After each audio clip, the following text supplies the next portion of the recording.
Chag Sameach à tous. En 1988, quelque temps après que le rabbi a perdu son épouse, la rabbinite Chaya Mushka, le rabbi a renforcé les coutumes de jour d'anniversaire, et entre autres, le jour d'anniversaire, de partager des mots de Torah avec un public, avec ses amis.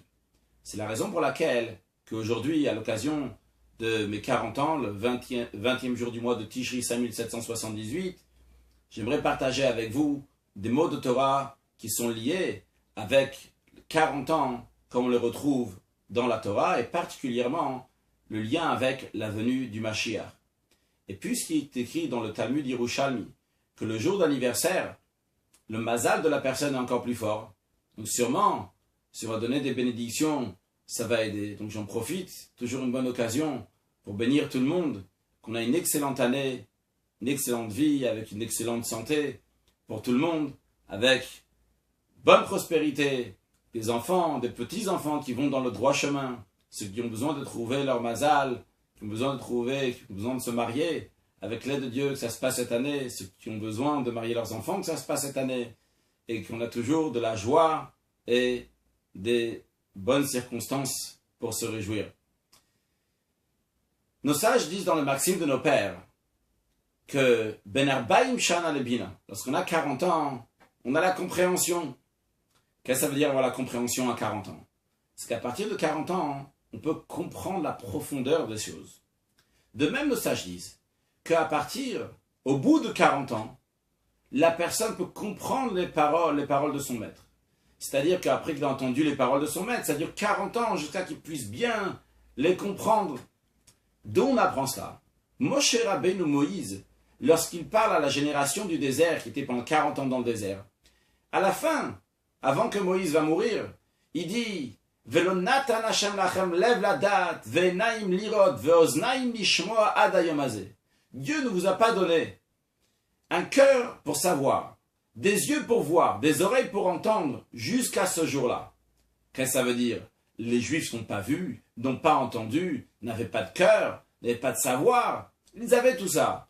Mais des fois, il y a des choses qui se passent, on ne réalise pas la grandeur, la profondeur de ce qui se passe.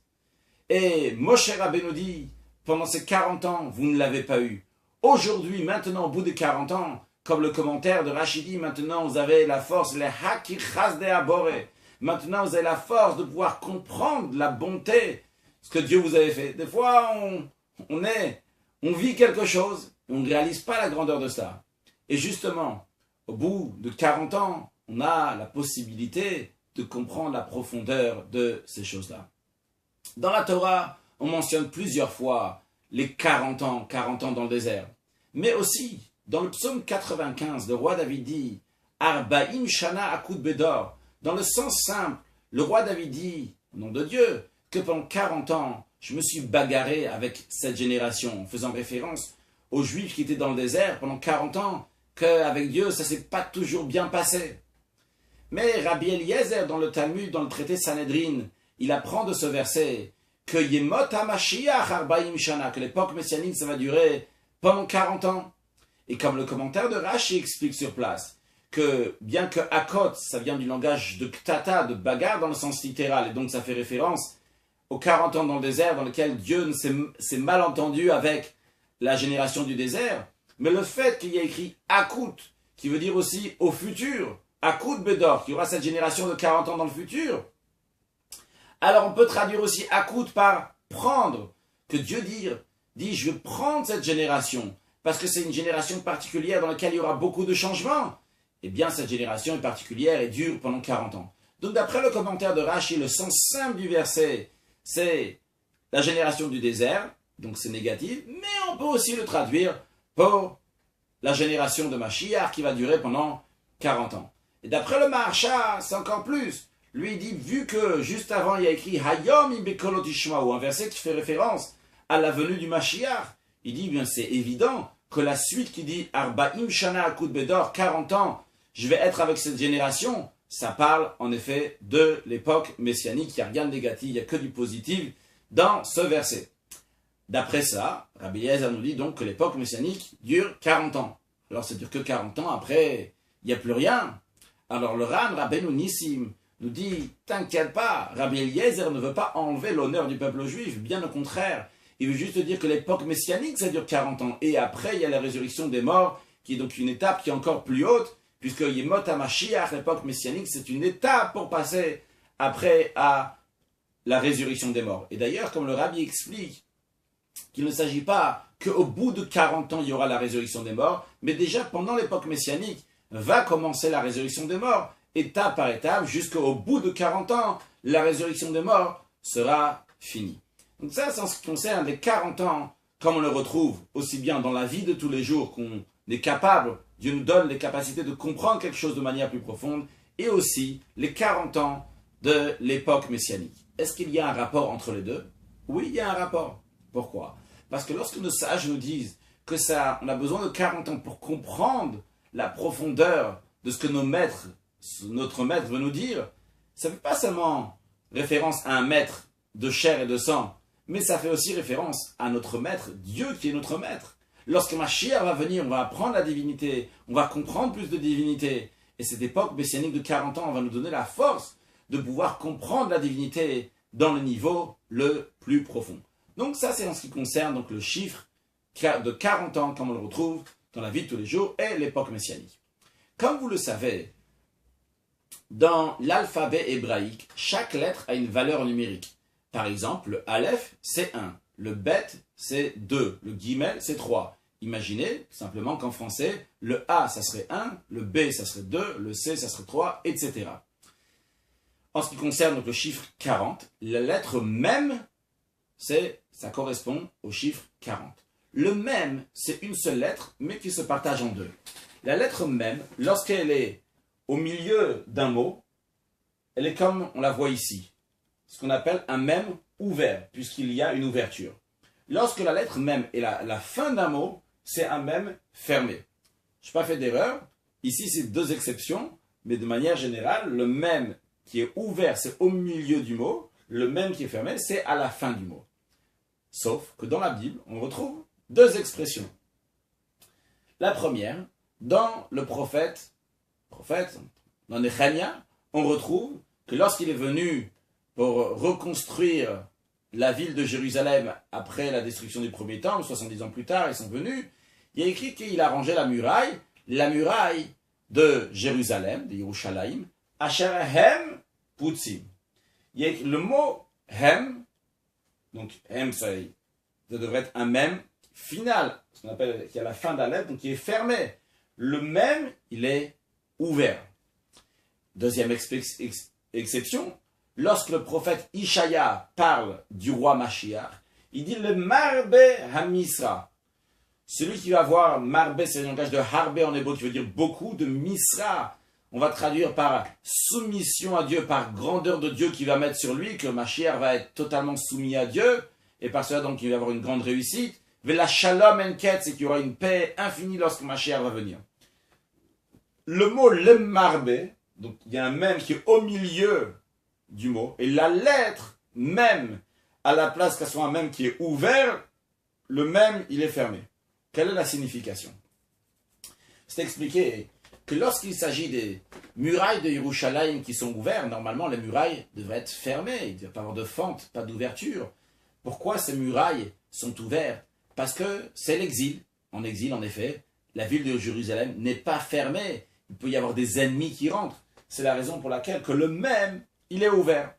Par contre, lorsque le Mashiach va venir, et Mashiach va réunir Yerushalayim, va protéger Yerushalayim, et encore plus que ça, Dieu il dit, lorsque Mashiach va venir, je vais être moi-même une muraille de feu autour de Yerushalayim. Donc c'est pour ça que le même sera entièrement fermé grâce au Mashiach, lorsque Mashiach va venir. Dans le sens spirituel des choses. Tant que Mashiach n'est pas là, il peut y avoir des forces du mal qui rentrent à Jérusalem. Il peut y avoir des forces du mal qui puisent des forces de Jérusalem, qui est un endroit qui est saint, d'où cette ouverture dans le même, qui est donc ouvert, que les forces du mal peuvent prendre.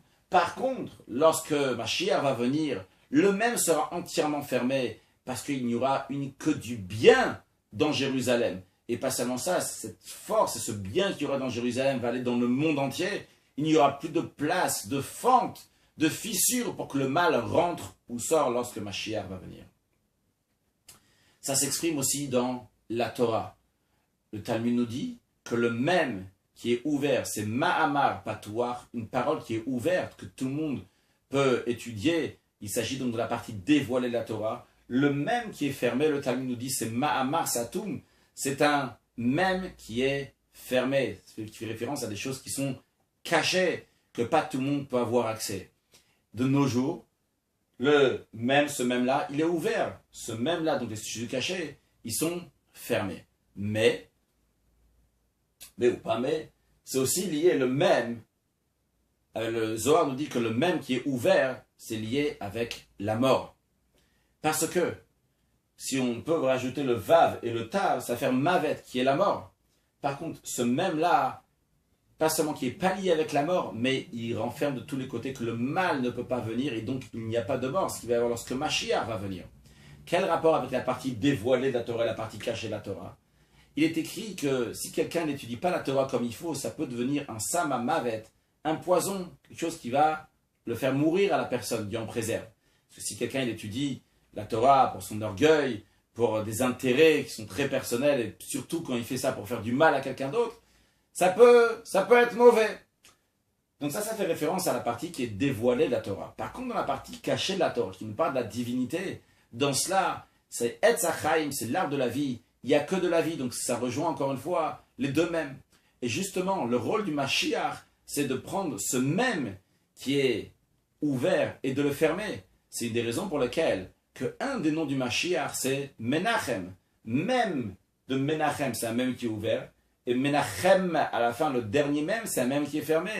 Parce qu'il arrive avec un même qui est ouvert, il ferme ce même, que le même va être entièrement fermé. Donc au début, il peut y avoir du mal, il peut y avoir la mort, mais quand Mashiach va venir, il n'y aura plus de mal et il n'y aura plus de mort. Ce qui est lié aussi avec le fait qu'aujourd'hui, on apprend essentiellement la partie dévoilée de la Torah, et lorsque Mashiach va venir, on va nous dévoiler la partie cachée de la Torah.